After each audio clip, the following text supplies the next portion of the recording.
বৌমার সাথে কাকা শ্বশুরে প্রেম, ঘটনায় চাঞ্চল্য। ঘটনাটি গোলেনাওহাটি গ্রামে।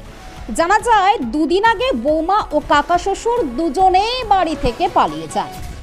বৌমার ঘরের জানালা খুললেই কাকা শ্বশুরের সঙ্গে সাক্ষাৎ হয়। চলে দীর্ঘদিন ধরে প্রেম। কথায় বলে প্রেম মানে না কোনো কিছু, মানে না কোনো সম্পর্ক, শ্বশুর হোক বা অন্য কেউ। ভালোবাসলেই ভালোবাসার মতোই ভালোবাসতে হয়। তাই ভালোবাসার প্রমাণ দিতে বৌমাকে নিয়ে পালিয়ে গেলেন কাকা শ্বশুর। এই ঘটনার সাক্ষী থাকলো গোলেনাওহাটির এক গৃহবধূ শ্বশুরকে ভালোবেসে পালিয়ে গেলেন। তবে ঘটনাস্থলে গিয়ে জানা যায় দুজনেরই সন্তান রয়েছে। তাহলে কি করে নিজেদের সন্তানকে ভুলে পালিয়ে থাকতে পারে? কেমনই বা শ্বশুর আর কেমনই বা বৌমা, তাদের কি নিজস্ব কোনো সন্তানের প্রতি দায় দায়িত্ব নেই? এই বিষয়ে এলাকার নানান কৌতূহল শুরু হয়, নানান লোকের নানান প্রশ্ন।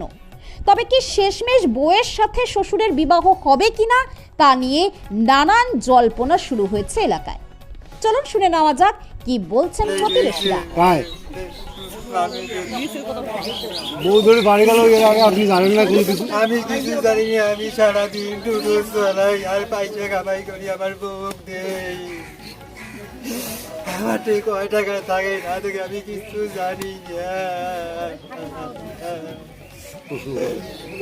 কতগুলো টাকা নিয়ে চলে গেছে? এখানে আসলো 30,000 টাকা, 1,90,000 টাকা, ওটাও টাকা দেখো নাই। আর সোনা গয়না কি নিয়ে গেছে? সোনার কানে দুল হলো, হাতের গালা মালা ছিল, বিড়ি দুটো বললো সব করি। বাচ্চা কয়টা? রাস্তা দুইটি। এগুলো হয়? এই যে এটা ছোট বাচ্চা। এটা চলে। তো এখন আপনি কি চান? আমি এইটা বিশেষ চাই। আচ্ছা,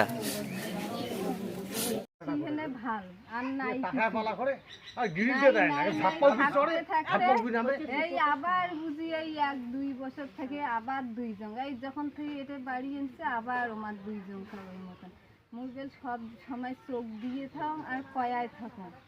তাই কলকাতা গেল, প্রথমবার গেল। আর যখনই আরো বেল অন্য অন্য বেশ সব ফোন করে, কিন্তু ওই মতন না করা। যখনই এর সাথে আর কথা হয় তখন মোর সাথে সেই অত্যাচার করে বাড়ির সব সময়, সব সময় মারার হুমকি দেয়। ওই ভয়েতে মুই কোনো কম না। আগের বার কলকাতা থেকে ভোটের সময় যে আসি এনে দেখুন দুইজনকার এই শহীদুলের মোবাইলে কি পাঠায়। শহীদুলের তো পড়াশুনে নাই, ওই উল্লে পায় না। বউতেও ওই ওই মোবাইল থেকে মেসেজ পাঠায়, ইয়েও করে, সময় পাইলে ফোন করে।